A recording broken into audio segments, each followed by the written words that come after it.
c'est mon papa. Bonsoir, bonsoir à tous, bonsoir. Alors voilà, c'est un petit moment entre amis, comme je l'ai appelé.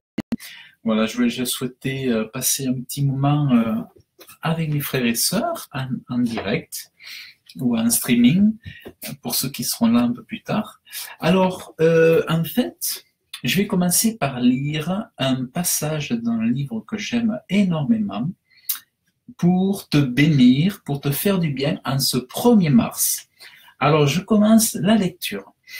Répandez l'amour. Répandez l'amour. Mon cri me parvient toujours, votre cri me parvient toujours, aucun soupir ne m'échappe. Nombreux, très nombreux sont ceux qui m'implorent, mais combien peu savent patienter pour que je puisse me faire entendre. Et cependant, il importe tellement que je puisse parler à l'âme. Mes paroles sont vie pour vous, chaque fois que je puis vous parler. Par conséquent, vous trouvez la vie, la guérison et la force. Faites-moi confiance pour tout. L'amour que vous répandez sur les autres vous revient en sûre et prompte bénédiction. Soyez préoccupés de répondre à mes désirs et remettez-vous-en à moi pour répondre aux vôtres, à vos préoccupations. Traitez-moi comme on traite un sauveur et un roi, mais aussi avec la tendre intimité que l'on réserve à un ami très cher. Tenez-vous-en aux règles que je vous ai prescrites, faites-le fidèlement. Avec persévérance en y apportant de l'amour, de la patience, de l'espérance et de la foi. Toutes les montagnes alors, fussent-elles faites des pires difficultés, seront nivelées, les chemins raboteux de la pauvreté seront aplanis, et ceux qui en seront les témoins sauront que moi, votre Seigneur, je suis le Seigneur. Répandez l'amour. Répandez l'amour. Donc ça, c'est des messages que Jésus a donnés à deux sœurs qui se tenaient chaque jour en prière, et il leur a donné ces messages. Et si vous pouvez vous trouver ce livre, il fait énormément de bien. Il fait énormément de bien. Donc voilà. Alors, c'était le petit, pour vous faire du bien, vous partager ce sujet. Et ensuite, je vais partager avec vous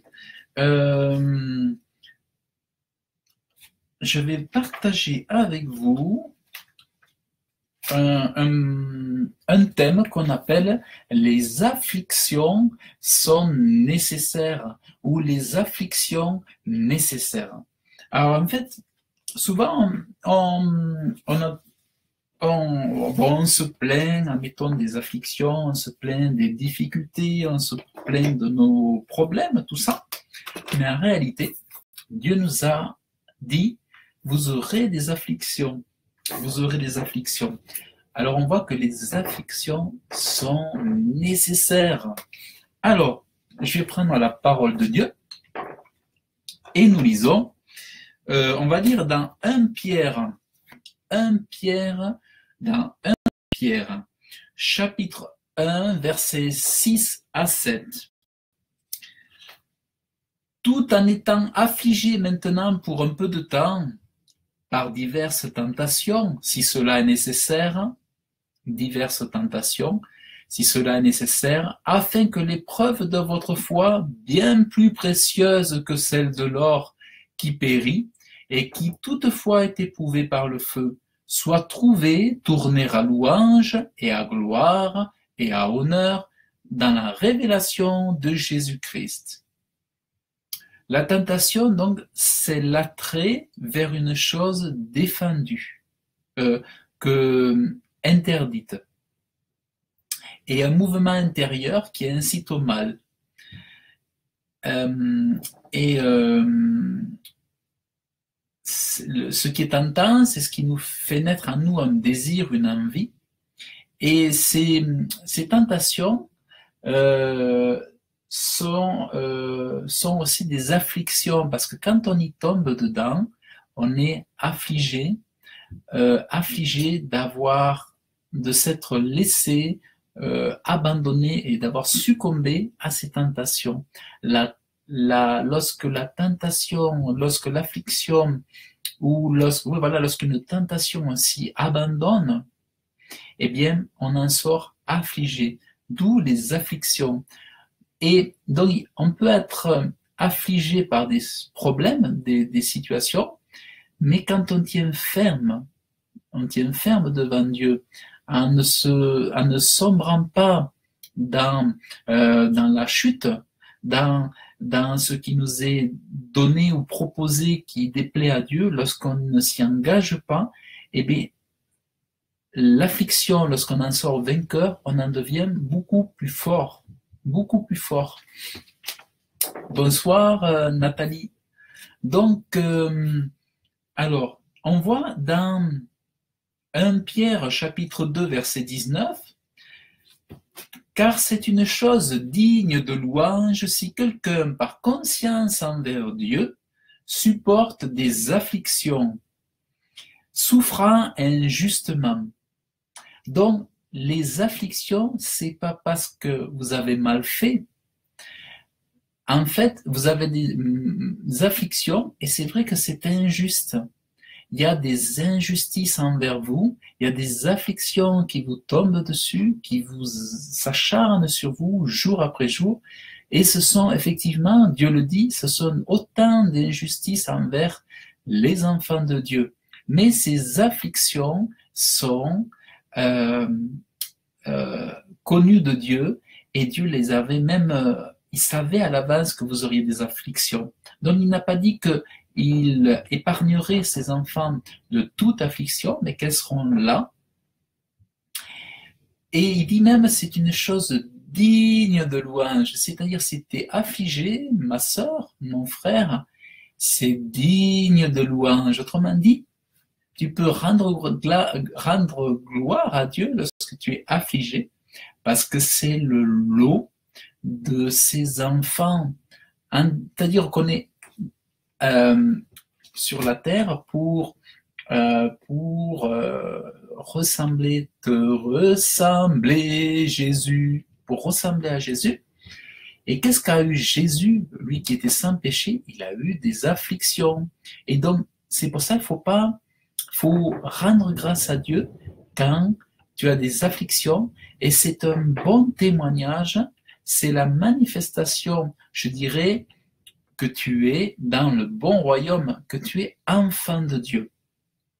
Car c'est une chose digne de louange, autrement dit, tu peux rendre louange à Dieu, c'est digne de louange. Merci Père pour l'affliction, merci pour les attaques, merci pour tout ce qui me court après pour essayer de me fatiguer. Merci Père pour cette situation négative.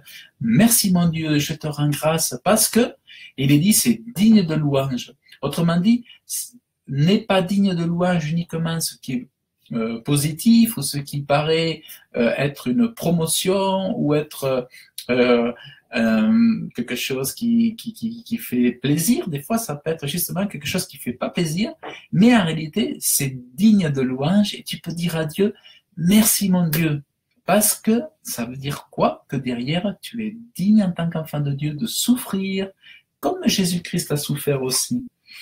Donc je les relis, 1 Pierre chapitre 2 verset 19, « Car c'est une chose digne de louange si quelqu'un, par conscience envers Dieu, supporte des afflictions, souffrant injustement. » Dieu le dit, il n'y a pas que toi qui le dis, Dieu le dit, c'est injuste. C'est vrai, c'est injuste.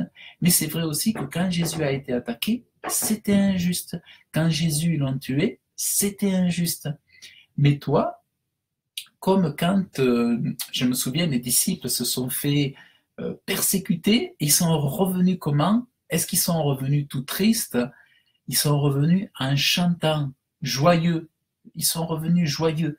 Moi, ce que je peux te dire, c'est comme dit ce cantique, la joie du Seigneur est ma force. La meilleure façon de montrer à tes ennemis que tu es victorieux, c'est de manifester la joie en situation difficile. Et ça, l'exercice pour arriver à cet état-là, eh bien, c'est d'avoir toujours Jésus dans tes pensées. Au lieu de focaliser sur tes problèmes, focalise sur Jésus ton Sauveur. Quand tu vois des situations, des afflictions, tu changes ton focus et tu les poses vers Jésus. Et là, tu penses à Jésus et tu remercies. Et là, vient t'habiter la joie. Parce que ce qui est important pour témoigner, que ce soit aux démons, au diable, à tout cet univers spirituel, mais aussi au regard des hommes, c'est lorsque tu as cette affliction, lorsque tu as ces attaques, eh bien, c'est que toi, tu montres que tu es vainqueur, tu montres ta victoire déjà sur cette terre, et tu n'attends pas de ressusciter pour être joyeux, mais aujourd'hui, tu manifestes ta joie. C'est vrai que un souci, un problème va être résolu, mais tu verras que c'est notre lot de voir d'autres problèmes, d'autres challenges arriver juste après. Donc, même quand un truc est réglé, il y a toujours quelque chose derrière qui va revenir. Donc, on n'abandonne pas les tracas, on n'abandonne pas les choses lourdes, mais on s'habitue, on se forge à les recevoir dans la joie et dans la force de Jésus et dans la joie du Saint-Esprit. Donc c'est ça, c'est une façon aussi de rendre hommage à Dieu pour la vie qu'il t'a donnée, cette vie. Puis il faut savoir une chose, c'est que pour gagner des âmes, tu pourras semer que dans la joie et dans la paix. C'est pas avec les tracas, en manifestant tracas, les soucis, que tu vas donner envie et que tu vas pouvoir manifester le royaume avec la paix intérieure qui t'appartient et avec cette joie intérieure, le ciel en toi, Jésus en toi, tu peux le manifester aux autres et tu peux donner envie aux autres que si toi-même, tu sais surmonter ces tracas et manifester que le royaume qui est en toi est plus puissant que les tracas qui sont au dehors. Ça, c'est important.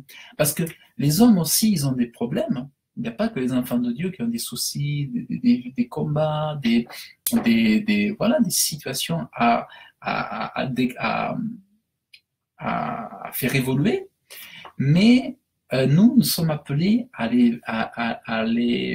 vaincre nos situations, à exceller dans ces situations. C'est le lot des enfants de Dieu parce que l'Esprit de Dieu en nous.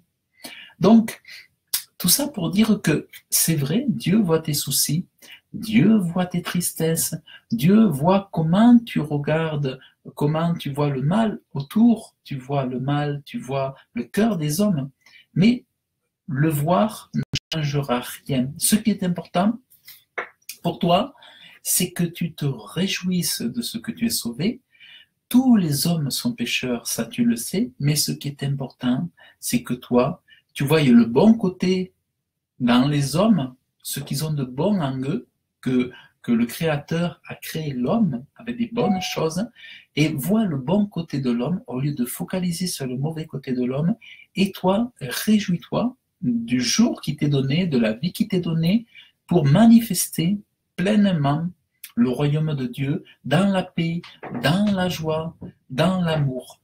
Ainsi, c'est comme ça que tu vas pouvoir donner envie à d'autres de découvrir cette joie, d'accéder à cette joie que tu as, la joie, la paix de Dieu, la paix de l'âme, le repos de l'âme parce que tes péchés sont pardonnés. Donc c'est comme ça que tu vas pouvoir délivrer le message du salut et toucher des gens par cette joie, cette paix, cet amour. Mais si tu focalises toujours sur tes problèmes, les gens vont dire, mais qu'est-ce que tu as de plus que nous, toi? Tu t'apitoies, tu t'alarmes, tu n'as pas de solution, ton Dieu il est impuissant, ton Dieu il est impuissant, tu as l'air d'être pire que moi. À quoi bon venir à ton Dieu si toi, tu vis pas différemment de moi, si tu ne penses pas différemment de moi. Donc c'est là où on est un témoignage.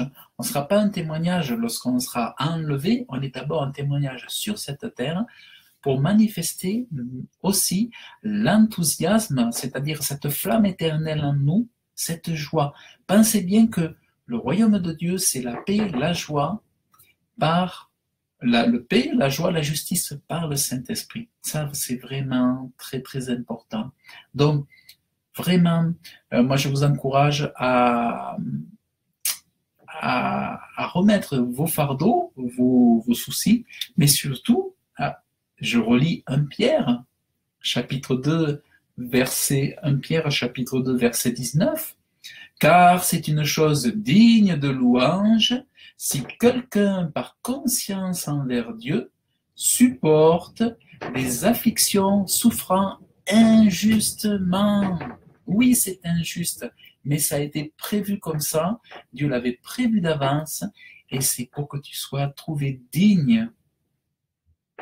Et Jésus dira dans Matthieu chapitre 5, verset 5, Jésus disait sur la montagne, il le dit encore aujourd'hui, « Heureux ceux qui sont dans l'affliction. » Donc toi, quand tu es dans l'affliction, tiens-toi heureux. Quand tu es dans l'affliction, Dieu veut que tu sois heureux. Parce que si tu es heureux dans l'affliction, tu ne peux que manifester d'être heureux.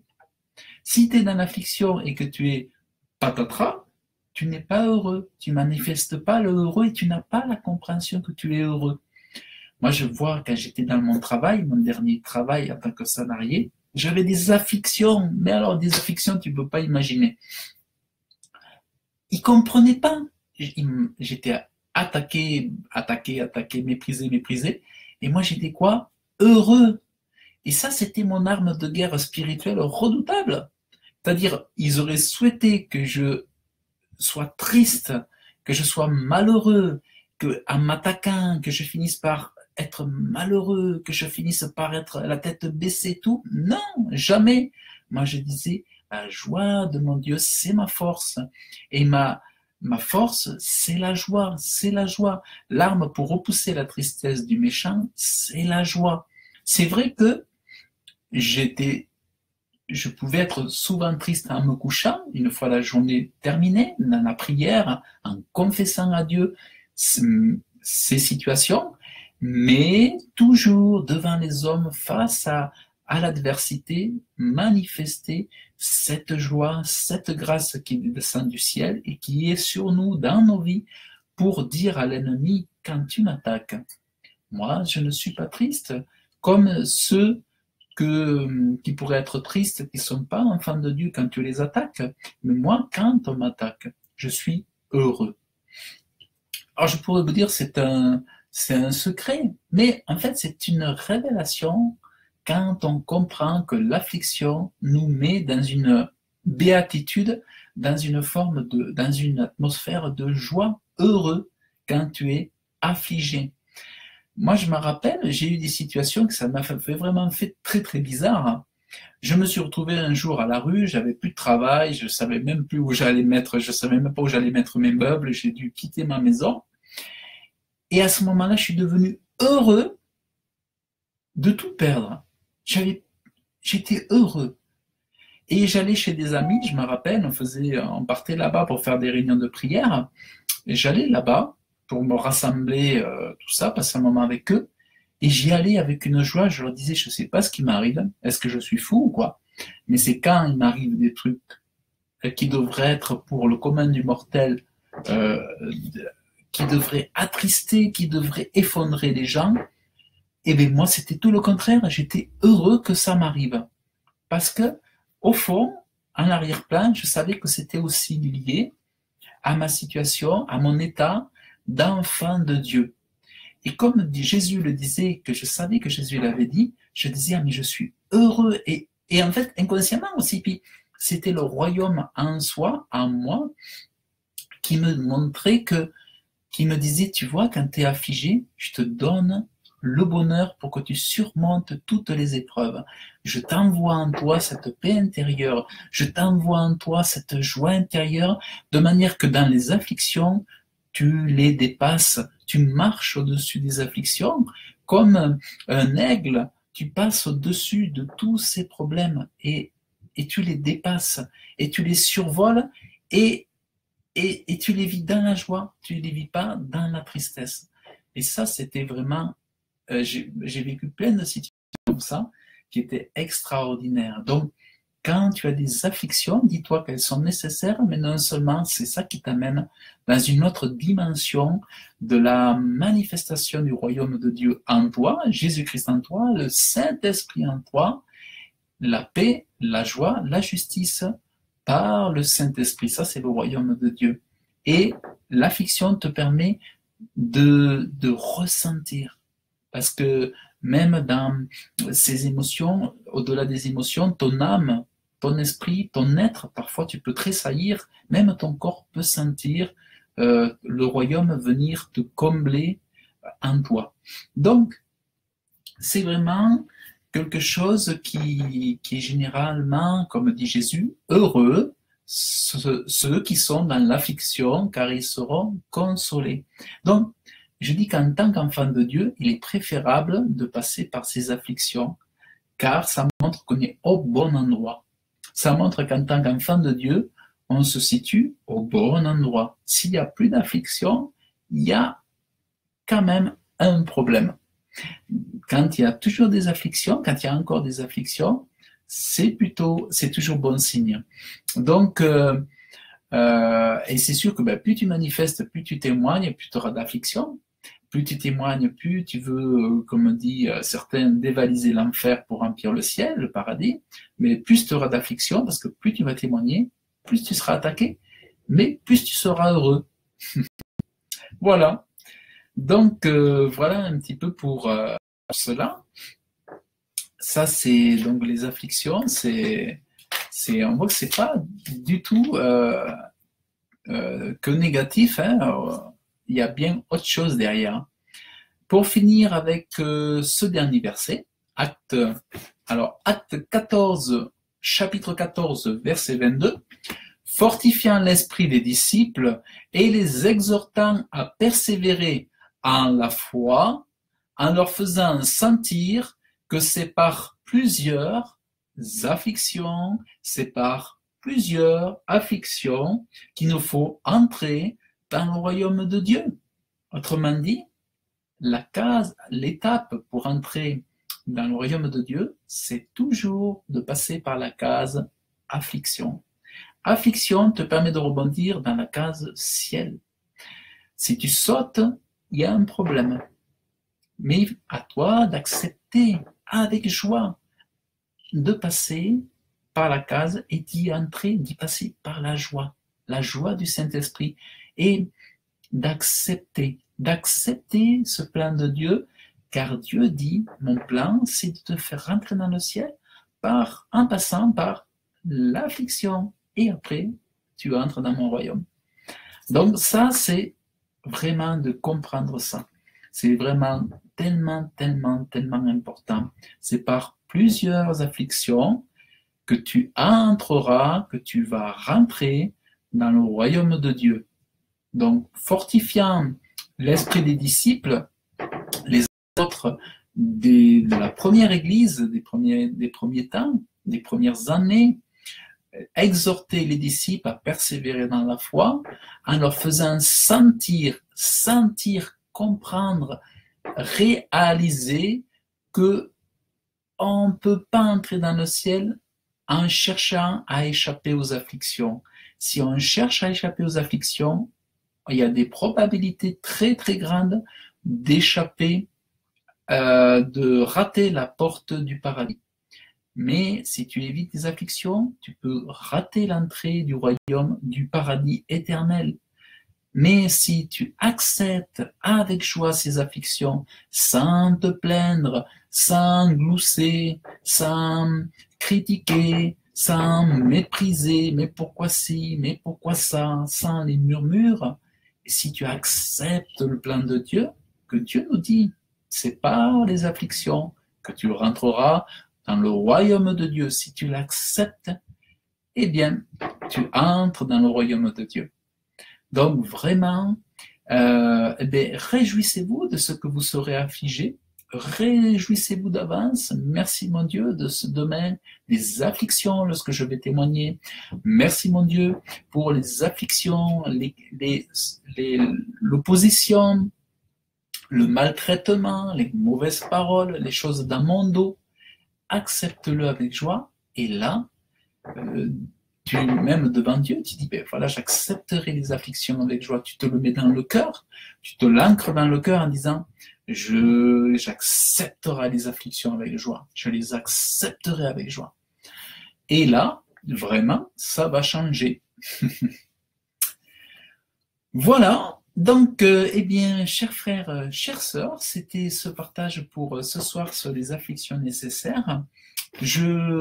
C'était le premier volet de cet enseignement. Je reprendrai cet enseignement sur les afflictions nécessaires lors d'une prochaine soirée, dans un direct sur Facebook, qui sera bien sûr enregistré et visible en streaming. Donc voilà, n'hésitez pas à laisser des commentaires quand vous regardez les vidéos. Ça fait toujours plaisir d'avoir des commentaires, de voir que vous êtes voilà, vous êtes là. Et puis, n'hésitez pas à partager. Abonnez-vous à ma chaîne YouTube. Vous trouvez ma page Serge le Prédicateur aussi. Vous avez la page Serge le Prédicateur où vous trouverez la liste des enseignements, tout ça, les cantiques. Et voilà, donc je vous souhaite une excellente soirée. Que Dieu vous bénisse abondamment. Je vous dis à très très bientôt. Et que Dieu vous garde dans le nom puissant de Jésus. Amen. Et tout le peuple dit Amen. Salut.